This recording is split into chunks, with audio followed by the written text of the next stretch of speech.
안녕하세요. 어울림 목장의 박은진입니다. 2023년부터 영상으로 성도분들에게 광고를 전해드리려고 합니다. 많은 기도 부탁드려요. 그럼 2월 첫째 주 교회 소식을 전해드리겠습니다. 오늘 예배에 참석하신 모든 분들을 환영하고 축복합니다. 구주이신 예수님을 만나시고 하늘의 복으로 넘치시기 바랍니다. 2023년 표어입니다. 다 같이 읽겠습니다. 시작! 서로 사랑으로 함께 세워가는 공동체 되게 하소서. 청년이 미래다를 위해 돕는 기도 부탁드립니다. 시간은 오후 2시에서 3시까지 1층 예배실에서 있겠습니다. 상반기 성공부 신청을 받습니다. 기간은 2월 5일에서 18일까지이며 목자 목녀반은 생명의 삶, 성도반은 생명 언어의 삶, 목장 3공부는 확신의 삶, 번외로 목자 멘토링이 있습니다. 수강료는 3만원이고 김임숙 목사님에게 신청해 주시면 됩니다. 제1회 선교 비전 트립 신청을 받습니다. 선교국은 일본이고 기간은 2월 5일에서 19일까지 신청서를 제출해 주시면 됩니다. 개인 참가비는 60만원, 신청 가정은 10가정이고 이한수 목사님에게 신청해 주시면 됩니다. 2월 수요 선교 예배입니다. 2월 15일 수요일 8시 예배실에서 유재천 목사님의 강의가 있겠습니다. 예배 회복이 신앙 회복입니다. 주일 연합예배 사도행전 강해 1 먼저 안에서 나중 밖으로 수요 예배 사사기 강해 1 어둠 속에서 한 빛을 보게 하소서. 온라인 밝은 교회와 가정 행복학교를 위해 지속적으로 돕는 기도 부탁드립니다. 교회 청소 섬김 목장입니다. 2월 4일에는 수천 목장, 2월 11일에는 주사랑 목장이 섬겨주시겠습니다. 교회 중식 섬김 목장입니다. 2월 5일에는 작은 교회 목장, 2월 12일에는 대학원 목장이 섬겨주시겠습니다. 항상 교회를 섬기시는 우리 밝은 가족들이 자랑스럽습니다. 암송 구절입니다. 사도행전 1장 8절 말씀 다 같이 읽겠습니다. 시작! 그러나 성령이 너희에게 내리시면 너희는 능력을 받고 예루살렘과 온 유대와 사마리아에서 그리고 마침내 땅 끝에까지 이르러 내 증인이 될 것이다. 사도행전 1장 8절 말씀 아멘. 이번 한 주간도 주님 안에서 승리하세요. 감사합니다.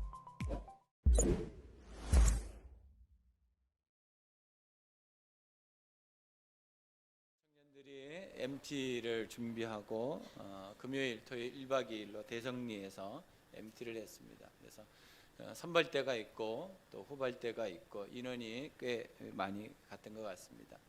제가 이제 차량 운행을 이렇게 섬기는 일을 했었는데 제 차에 모든 먹거리들을 다 실어서 제가 가지 않으면 아무것도 먹을 수 없는 그런 상황이었어요. 또 직장을 또 퇴근한 친구들을 또 이렇게 운행을 해서 대성리까지 이제 가게 되었습니다.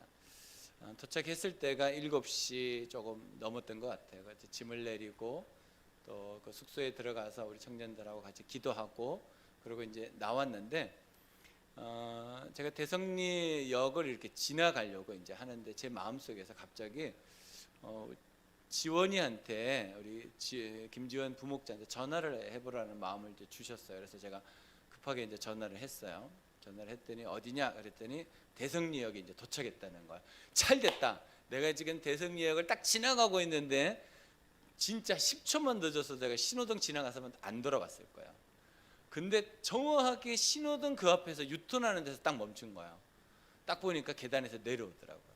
그래서 내려와라. 그래서 또 태워가지고 다시 숙소로 돌아갔다가 내려주고 저는 집으로 오고 청년들은 거기서 이제 프로그램을 이제 진행했거든요. 하나님께서 그 생각을 주신 것이 너무 감사하다라는 생각을 합니다. 이제 왜 그 생각을 주셨을까? 제가 집에서 가만히 생각해 보니까 제 마음 가운데 청년들을 섬기려고 하는 마음이 있는 것 같아요. 그러니까 하나님께서 청년들을 그렇게 생각나게 하시는 것 같아요. 만약 거기서 저하고 마주치지 않았으면 거기서 한참 기다려가지고 차도 별로 없거든요. 거기가 안 되면 택시를 타든지 어떤 청년은 또 걸어서 거기까지 갔대요. 30-40분을. 그러니까 하나님께서 거기서 딱 이렇게 마주치게 하신 것이 너무 감사하다. 제 안에 있는 우리 청년들을 섬기고 싶은 그 마음을 하나님이 아셔서 그렇게 사용하셨다, 저는 생각합니다. 우리 안에 무엇가 있느냐에 따라서 우리의 삶의 모습이 달라진다는 거 너무나 잘 아시잖아요. 저는 여러분들 안에 예수 그리스도의 복음이 충만하기를 소원합니다. 그러면 여러분 삶도 예수 그리스도의 복음이 나오겠죠.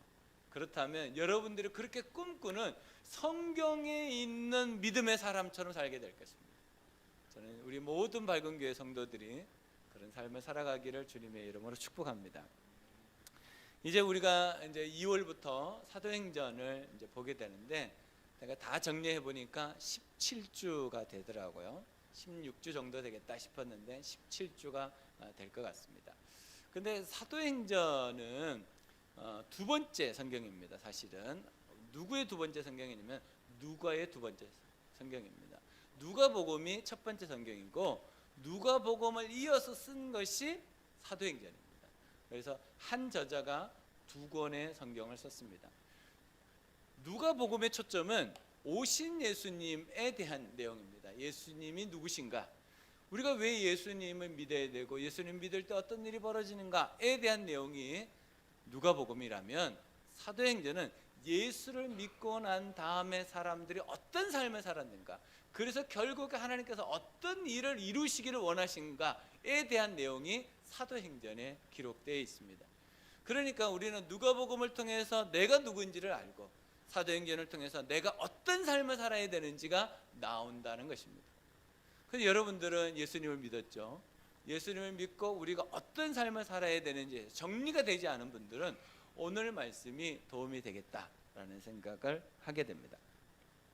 사도행전 오늘 우리가 1장 8절을 읽었습니다. 이것은 앞으로 1장부터 사도행전 28장까지 하나님께서 어떻게 일들을 해가시고 어떻게 복음을 전파하시는지에 대한 아주 예고편이다라고 생각합니다. 그래서 우리가 복음이 어떻게 전개됐는지를 좀 우리가 그림으로 좀 보는 시간을 가지겠습니다. 우리가 복음서를 통해서 보면 그 복음의 시작은 항상 예수님이십니다. 그 예수 그리스도께서 우리에게 복음을 주셔서 그 예수님으로 말미암아서 만들어진 공동체가 있습니다. 그것이 제자 공동체입니다. 그런데 여러분, 제자라 그래서 12명만 생각하시면 안 됩니다. 성경에 보면 70인 전도인들이 있었습니다. 70명의 전도인도 있었고요. 고린도 전서에 보면 500여 형제도 있었습니다. 그러니까 그 제자들의 공동체가 확장돼서 어떤 공동체가 되냐면 예루살렘의 신앙의 공동체가 만들어졌다라는 것을 알 수 있습니다. 우리가 사도행전을 이제 쭉 읽어가다 보면 베드로가 성령에 충만해서 그 성령에 충만한 증거가 나타나는데, 그것이 뭐냐면 복음을 전했더니 5,000명이 3,000명이 돌아오는 일이 있습니다. 그것이 성령에 충만한 사람들에게 있는 열매라는 것이죠.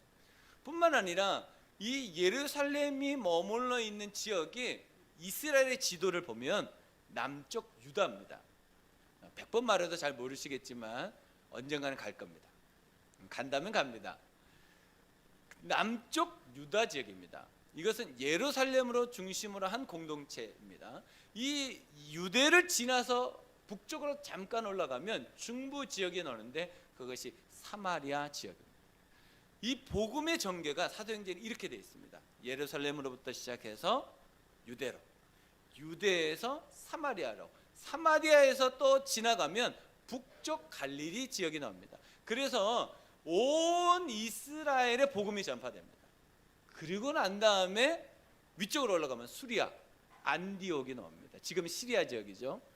그 수리아 안디옥으로부터 어디까지 가냐면 이방 땅으로 복음을 전해주고 결국에는 땅끝까지 나가게 됩니다. 이 당시의 땅끝은 로마가 있는 모든 지역을 말하는 것입니다. 그래서 바울이 복음을 전했던 사도행전의 내용들을 보면 로마가 점령하고 있는 모든 유럽을 복음 전하는 것을 볼 수 있습니다. 그래서 사도행전 1장 8절이라는 이 한 구절에서 사도행전 28장까지 전체 어떻게 누구를 통해서 어디로 복음이 전파되는지를 잘 설명해 주고 있다라고 생각합니다. 그러니까 여러분 이 그림을 잘 기억하시면 좋을 것 같습니다. 그리고 이 복음을 전파할 때 하나님께서 어떻게 해 가시는가? 한 사람으로부터 시작하는데 그것이 예수 그리스도라고 그랬죠. 예수 그리스도를 통해서 제자 공동체가 만들어지고 예루살렘 교회가 만들어지고 유대와 사마리아와 또 그 위에 갈릴리를 지나서 이방 공동체와 땅끝까지 이렇게 나아가는데 이 부분 하나님께서 우리에게 말씀하셨던 그 복음이 어떤 방향으로 나아가는지 우리 그것도 한번 살펴보겠습니다. 주님의 제자, 우리는 주님의 제자가 되어야 되고 주님의 제자입니다. 근데 그 주님의 제자가 교회를 어떤 방향으로 이끌어 갔는지를 우리가 좀 봐야 됩니다. 그렇다면 지금 내가 지금 신앙생활을 하면서 나는 어느 위치에 있는가, 나는 어디로 가야 되는가, 그 다음을 볼 수 있는 겁니다. 첫 번째는 주님께서 우리를 구원하실 때 제일 먼저 하시는 것이 복음을 듣게 하시는 겁니다.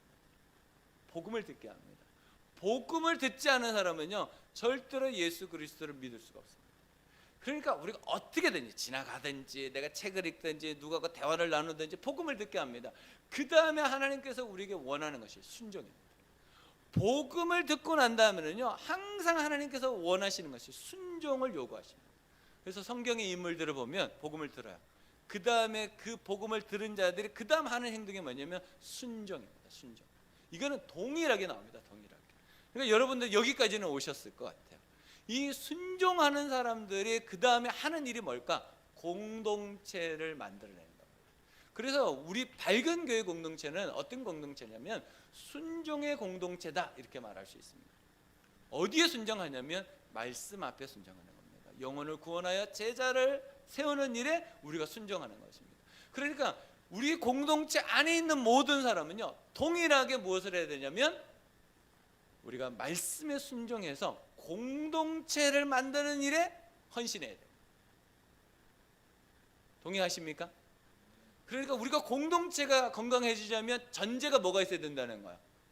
순종이 있어야 돼요. 그러니까 순종이 없으면 공동체는 건강해지지 않습니다. 이것은 교회 공동체만 되는 것이 아니라 모든 공동체가 그렇게 됩니다. 가정만 보십시오. 가정 안에 순종하지 않으면 가정이 건강할 수 있겠습니까? 그럴 수 없습니다. 자녀가 부모에게 순종해야 됩니다. 부모도 자녀에게 순종해야 됩니다. 그래야지 건강한 공동체가 됩니다. 여러분 직장에 가서도 직장도 마찬가지입니다. 서로 순종해 돼야지 그 직장 공동체가 건강해집니다. 교회 공동체는 말할 것도 없습니다. 그러니까 우리가 순종이라는 것을 넘어가면 결국에는 뭐가 만들어지면 공동체가 만들어지는데 기도하면서 기다려야 만들어집니다. 그냥 만들어지는 게 아니고 기도하면서 기다리며 만들어집니다. 여러분의 가정이 정말 행복한 가정이 되기를 원하십니까? 그렇다면 기도하고 기다리셔야 됩니다. 그래야 만들어집니다. 그 다음에 이 공동체가 만들어지고 난 다음에 하나님께서 부어주시는 것이 있습니다. 그것이 성령의 충만함입니다. 그래서 우리가 사도행전을 이렇게 읽어가다 보면 하나님께서 어떤 것을 공동체가 만들어져요. 제자 공동체가 만들어지고 예루살렘 공동체가 만들어집니다. 기도하고 기다렸더니 그 다음에 뭘 부어주셔요? 성령의 충만함을 부어주십니다. 이 성령의 충만함이라는 것은 목적이 있습니다. 그냥 우리가 예수 잘 믿게 하기 위한 그 목적은요 아주 미미한 부분입니다. 진짜 성령을 우리에게 부어주시는 목적은요 사명을 감당하기 위해서 부어주셨다라는 거예요. 그러니까 성령의 충만함을 받았다. 그 사람들은 항상 방향이 어디로 가야 되냐면 사명으로 가야 됩니다. 그러지 않으면 그 성령이 결국에는 잘못된 데 쓰임 받습니다. 그러니까 여러분 성령 충만함을 받기를 원하십니까? 그러면 전제가 있습니다. 뭡니까? 공동체 안에서 기도하고 기다리셔야 됩니다. 공동체 안에 있지 않는데 나는 성령 충만을 받았다. 그건 잘못된 겁니다. 공동체 안에서 기도하며 기다릴 때 성령이 임하고 그 성령이 임하면 우리 마음에 하나님 부어주시는 것은 단순하게 사명에 집중하게 하십니다. 그럼 사명이 뭘까요? 우리의 사명이 뭡니까? 영혼 구원하여 제자를 삼는 것. 이거는 우리가 너무나 분명한 이야기로 성경은 기록하고 있습니다. 그렇다면 영혼을 구원하여 제자를 삼는데 그것이 결국에 어느 쪽으로 향해야 되냐면 교회를 세우는 쪽으로 가요. 이것이 사도행전 전체 얘기고 우리 신앙인의 전체 이야기입니다. 그래서 여러분들이 나는 지금 어디에 와 있는지를 보셔야 됩니다. 마지막도 보여주세요. 그래서 내가 지금 어디 있는지 보셔야 됩니다. 나는 아직 말씀을 듣지도 못하고 순종도 못했다? 아닙니다. 사실은 여러분 최소한 어디까지 오셨냐면 성령의 충만함까지는 오셨습니다. 왜냐하면 예수 그리스도를 나의 구주의 주인으로 믿는 자에게 하나님이 주시는 것이 뭐냐면 성령의 충만합니다. 이것은 내가 감정적으로 느끼든지 느끼지 못하든지 관계없이 예수를 믿는 순간 성령이 우리와 함께 하신다라고 성경은 기록하고 있습니다. 그러니까 우리가 지금 해야 될 일은 뭐냐면 내가 이 성령을 받은 자로서 내가 어떤 사명을 감당해야 될지에 대한 고민들을 하셔야 돼요. 이것이 우리가 해야 될 일이고 그 고민은 항상 어디로 가야 된다? 영혼구원과 제자역. 그래서 우리 가정에 존재하는 이유, 그것은 영혼구원과 제자 양육을 위해서 가정이 존재한다. 내가 직장을 다닙니다. 학교를 다닙니다. 왜 다닙니까? 그 직장과 학교에서 영혼구원하여 제자 양육을 하기 위해서 다닌다. 이게 분명해야 됩니다. 그렇게 되면 그곳에서 하나님께서 공동체를 또 만드십니다. 그것이 교회입니다. 그래서 우리는 이 방향성을 가지고 살아가는 겁니다. 사도행전은 이것을 너무나 분명하게 우리에게 안내해주고 있고 이렇게 살라고 말씀해주고 있습니다.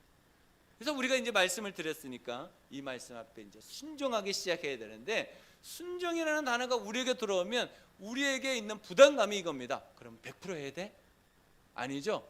무엇부터 하면 됩니까? 1%부터. 그래서 그 1%가 기도의 시작입니다. 하나님, 내가 지금 머물러 있는 우리 가정이 영혼 구원하여 제자 양육하는 가정 되게 주시옵소서. 내가 머물러 있는 학교, 직장에서 하나님, 내가 영혼 구원하여 제자 양육할 수 있도록 도와 주시옵소서. 그렇게 기도하면 하나님께서 우리에게 주시는 것이 있습니다. 그게 뭐냐면 지혜와 능력입니다. 그리고 또 한 가지가 뭐냐면 사람들을 붙여주십니다. 그래서 공동체를 이루게 해서 그 공동체가 기도하고 기다리면 뭘 부어주세요? 성령을 그 공동체에 부어주십니다. 그래서 그 공동체가 진짜 사명을 감당할 수 있도록 은혜를 내려주신 겁니다. 이것은요, 성경이 우리에게 가르쳐준 원리입니다.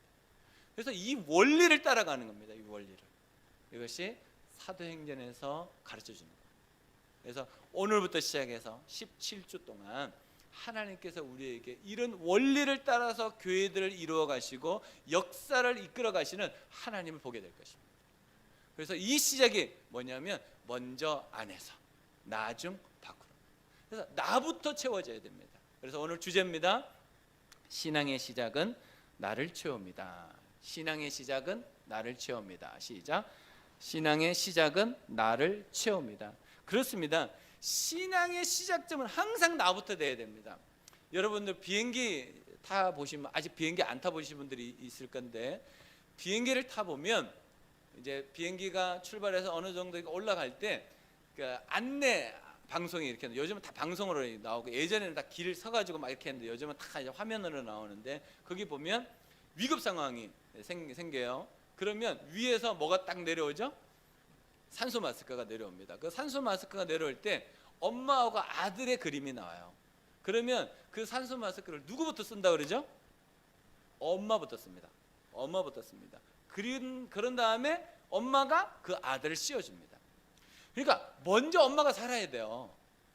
엄마가 살아야지 자식을 살릴 수 있어요. 왜요? 엄마가 더 경험이 많고 더 순발력이 많기 때문에 엄마부터 쓰는 거예요. 아들이 쓸 수 있으면 아들이 쓰면 되는데 그 그림에 나오는 아이가 자그마한 아이예요. 그러니까 엄마부터 빨리 쓰고 그 다음에 아들을 살리는 일을 한다라는 것이 그 그림의 핵심입니다.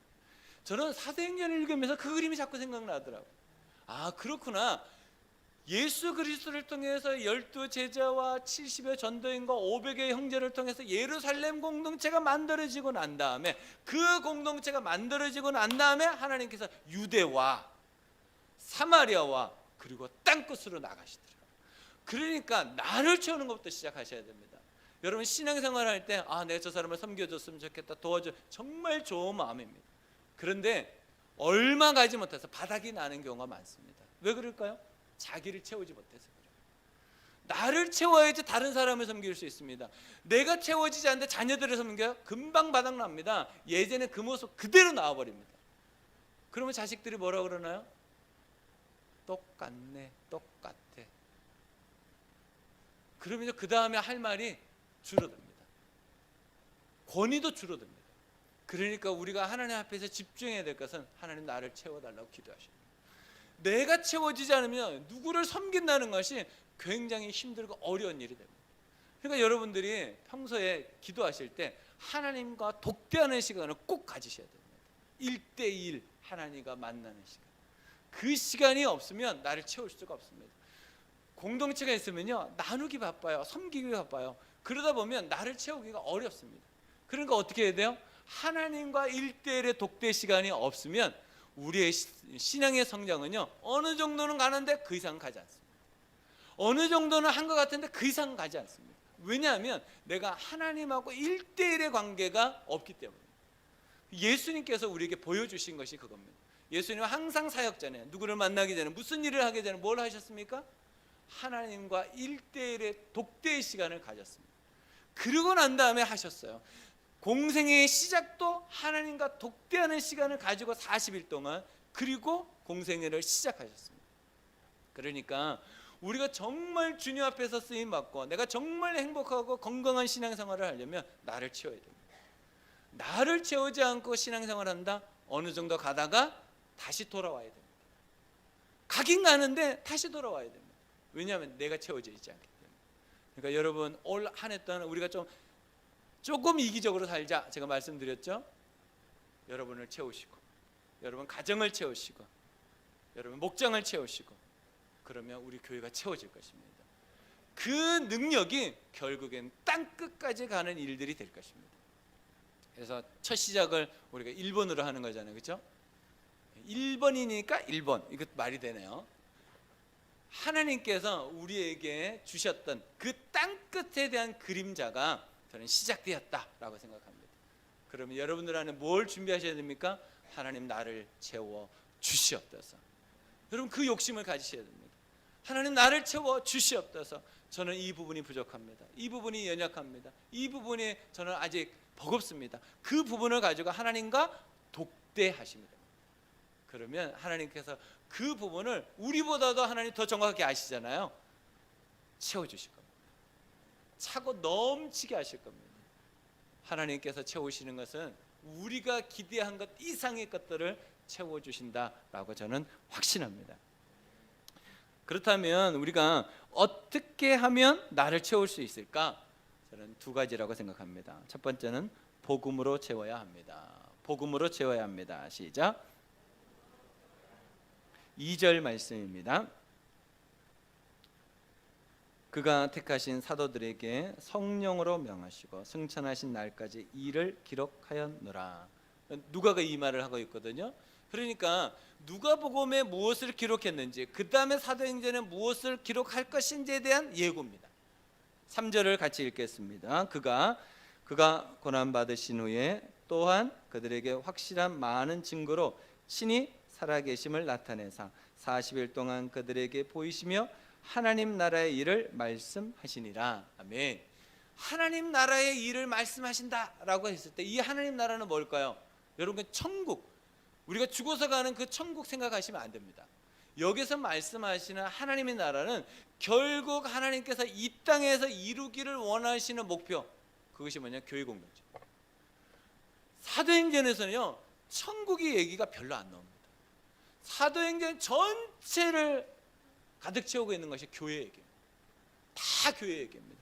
그러니까 예수님께서 제자들에게, 그 공동체에게 얘기한 그 하나님의 나라는, 앞으로 너희들을 통해서 내가 이루려고 하는 하나님의 나라는 교회 공동체를 얘기합니다. 그 교회 공동체가 무엇의 그림자입니까? 천국의 그림자입니다. 그러니까 우리가 이 공동체 안에서, 우리가 교회 공동체 안에서 해야 될 일은 뭡니까? 서로를 섬겨주고, 서로를 위해서 기도해주고, 서로 순종해주는 겁니다. 그것이 우리가 이 공동체 안에서 계속 연습하고 훈련해야 돼요. 그러면 천국 가면 그 일을 하겠죠.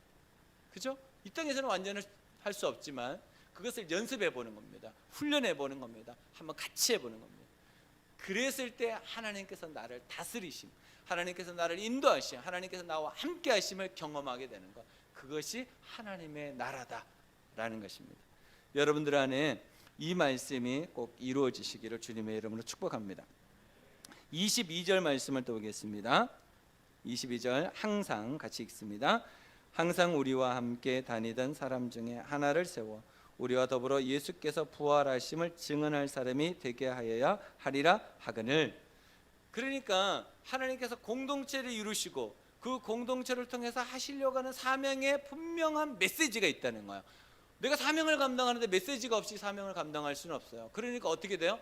내 마음대로 그냥 하는 거예요. 그게 아니라 하나님의 사람은, 하나님이 세운 사람은 분명한 메시지를 가지고 살아야 됩니다. 그 메시지가 뭐냐? 부활입니다. 부활을 증언하는 사람은 살아야 됩니다. 그러니까 여러분, 부활에 대한 이해가 분명히 있어야 됩니다. 그래서 제가 예수 영접 모임에서 하는 메시지가 뭐냐면 부활입니다. 그래서 부활은 역사다, 이렇게 말합니다.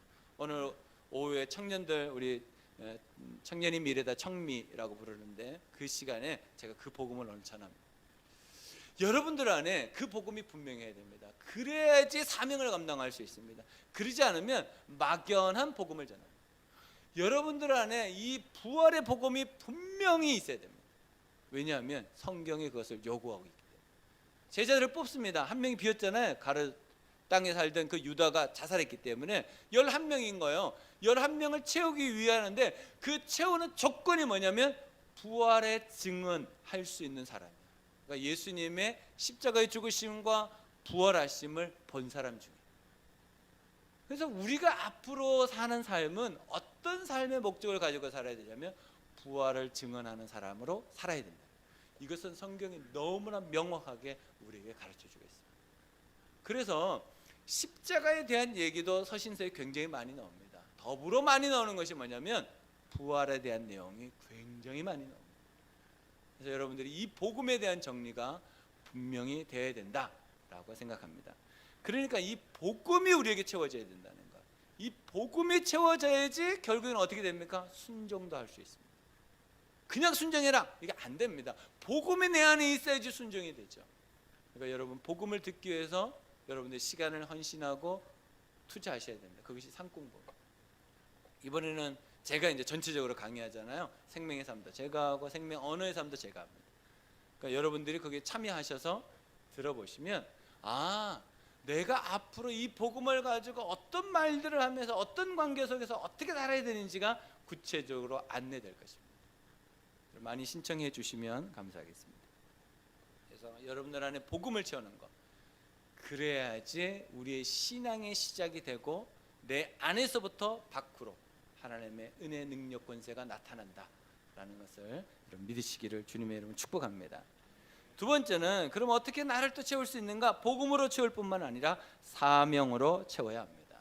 사명으로 채워야 합니다. 시작. 사명으로 채워야 합니다. 8절입니다.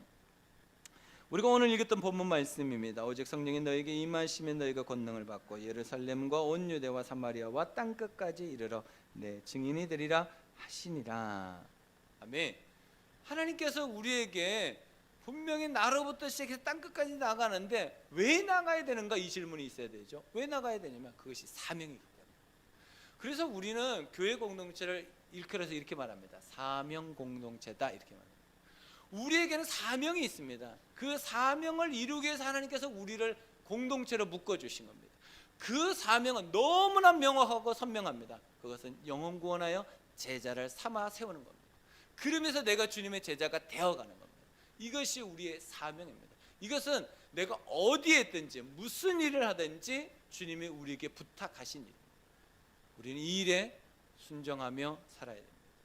그래서 여러분들이 삶을 사는 그 모든 현장 가운데 사명으로 채우는 일을 꼭 하셔야 됩니다. 사명으로 채우는 일들을 우리가 어떻게 할 것인가? 조금 전에 우리가 보았던 것처럼 말씀을 듣는 겁니다. 말씀을 들을 때 사명의 삶들을 시작할 수 있습니다. 그러면 말씀이 우리에게 들어오면 그 말씀은 우리에게 뭘 원하냐면 순종을 원합니다. 그죠? 순종하게 하십니다. 말씀이 내 안에 있으면 그 말씀에 자꾸 순종하고 싶어져요. 주일날 예전에는 우리가 오지도 않았는데 말씀이 들으니까 주일날 예배 오게 되잖아요. 주일날 와서 말씀이 들으니까 찬양하게 되고 예배하게 되고 그 말씀대로 자꾸 살아가고 싶은 마음이 생기는 거예요. 그러니까 사명이 우리에게 채워지면요, 순종은 너무나 자연스러운 거예요. 그러니까 여러분들 안에 난 순종이 너무 어려워 그러면 다시 복음으로 가셔야 돼요. 그리고 다시 하나하나 다시 시작하셔야 돼요. 그것이 삶 공부입니다. 여러분들이 이 일을 해갈 때 여러분 주변에 있는 사람의 영향을 받습니다. 여러분 주변에 있는 사람. 그래서 여러분 제가 확실하는데 상 공부를 하지 않고 말 많이 하시는 분들 있잖아요. 듣지 마십시오. 절대로 듣지 마십시오. 쓸데없습니다. 왜냐하면 다 자기 말 하기 때문에. 자기가 지금까지 생각해 보니까 경험담이에요. 경험담. 그게 아니라 말씀 안에서 순종하는 삶을 드러내야 됩니다. 그렇다면 저는 상 공부에 두르지 않고 어떻게 그렇게 살까? 여러분들 안에 사명을 채우려면 상 공부에 꼭 들어오셔서 헌신하시고 함께 세워가야 돼요. 그렇게 될 때 우리 공동체가 정말 건강해지고 우리 공동체에 들어오는 모든 사람들이 예수 그리스도를 만나게 되고 우리 공동체가 주님이 원하시는 그 교회, 정말 신약교회를 회복하는 교회가 될 줄로 믿습니다. 사명은 가만히 있어 생기지 않습니다. 내가 연습하고 훈련할 때 사명을 감당할 수 있게 되는 것입니다. 우리가 이제 팀장을 올해 28명을 세웠습니다. 이전에 하셨던 분도 있고 새롭게 만들어진 팀도 있습니다. 근데 팀을 왜 해야 되는가? 세웠으니까 한다가 아니라 우리 교회의 사명을 함께 빈틈없이 세워가기 위해서, 함께 살기 위해서, 사랑으로 서로 세워가기 위해서 팀을 섬기는 거다라는 마음을 가지셔야 됩니다. 그래서 제가 몇몇 분한테 매뉴얼을 보내드렸어요. 앞으로 팀 사역 하실 때 이렇게 하시면 좋습니다. 그런데 매뉴얼을 가지시고 사역을 하시는데 그 매뉴얼과 내 현장과 맞지 않으면 누가 우선이 돼야 됩니까? 현장이 우선이 돼요. 그래서 매뉴얼을 수정하셔야 돼요. 여러분들 해보면 다를 수 있잖아요. 그냥 매뉴얼만이 아니고 현장 가운데서 내가 어떻게 해야 되는가, 그것을 자꾸 수정하셔서 다음에 누군가가 내 팀을 맡아서 할 때도 그 매뉴얼 가지고 할 수 있도록. 그래서 매뉴얼은 이제 계속 개정이 돼요. 계속 개정이 돼요. 옛날 10년 전, 20년 전 그 매뉴얼 가지고 계속 하면 안 됩니다. 계속 바뀌어가야 돼요. 그래서 현장성이 있는 매뉴얼을 우리 팀장님들이 만들어 가셔요. 그래서 만드셔서 저한테 보내주세요. 목사님, 우리 팀은 이렇게 이 시간대 이렇게 사람들 이렇게 이런 거 이렇게 준비하면 좋겠습니다. 그러면 제가 보고 요 부분 좀 이렇게 고치면 좋겠다. 제가 수정해서 여러분 드릴 겁니다. 아니면 제가 또 매뉴얼을 또 드릴 겁니다. 그래서 팀 사역을 하면서 우리가 하는 것은 결국은 사명을 감당하기 위해. 그래서 여러분들 안에 사명이 채워지면 그 사명을 가지고 영혼 구원하고 제자를 양육해서 교회를 세우는 일, 우리가 이 일에 합심해야 할 줄로 믿습니다. 그래서 우리 교회 DNA가 있습니다. DNA. 우리 교회 DNA. 앞에 현수막을 몇 개월째 이제 붙여놓고 있는데 눈여겨 보신 분도 있고 아직 못 보신 분도 있는데 우리 교회 DNA가 세 가지입니다. 이것은 무엇을 하든지 작동해야 된다라는 거예요. 그 첫 번째가 섬김입니다. 섬김. 서로 섬김입니다. 난 섬김 받아야지. 목자목님 저 섬겨주세요. 저는 섬김 받을래요. 애기입니다. 응애 애기입니다. 아닙니다. 서로 섬김입니다. 서로 섬김입니다. 서로. 그래서 목원들이 목자목녀님을 섬겨줘요. 그죠? 섬겨줘야 돼요. 그리고 두 번째가 기도입니다. 기도. 서로 기도로 섬기는 겁니다. 나를 위해서 기도해 주세요 뿐만 아니라 내가 당신을 위해서 기도하겠습니다. 그래서 서로 기도해 줘야 돼요. 서로 기도. 가정 안에서 서로 기도해 주면 너무 좋잖아요. 목장 안에 서로 기도하면 너무 좋잖아요. 교회 공동체 안에 서로 기도하면 너무 좋잖아요. 그래서 우리가 서로 기도하는 일이 우리의 DNA다. 그리고 마지막으로 뭐죠? 순종입니다. 어떤 순종입니까? 서로 순종. 한쪽만 순종해서는 말이 안 됩니다. 백지장도 맞들면 맞다. 그죠? 서로 순종해야 됩니다. 그래서 우리 교회 안에 있는 모든 성도들은 서로 순종을 DNA다라고 생각하고 사셔야 됩니다. 그래서 당신한테 순종해가 아니에요. 나도 당신한테 순종할 테니까 당신도 나한테 순종해 주십시오. 그래서 서로 순종이 우리 교회 가운데 일어나면 저는 정말 성령께서 우리 가운데 충만한 은혜를 부어주시리라고 믿습니다. 여러분 가정 가운데 목장 가운데 그 은혜를 부어주실 줄로 믿습니다. 이 DNA가 그냥 생겼겠냐고요. 오고 오는 수많은 사람들이 교회를 연구하고 섬기면서 만들어진 거예요. 그러니까 우리가 서로 섬기고 서로 기도해주고 서로 순종해주는 이 아름다운 공동체를 바라보면서 우리가 사명으로 채웠고 복음으로 채우는 그런 놀라운 삶을 사시기를 주님의 이름으로 축복합니다. 기도하겠습니다.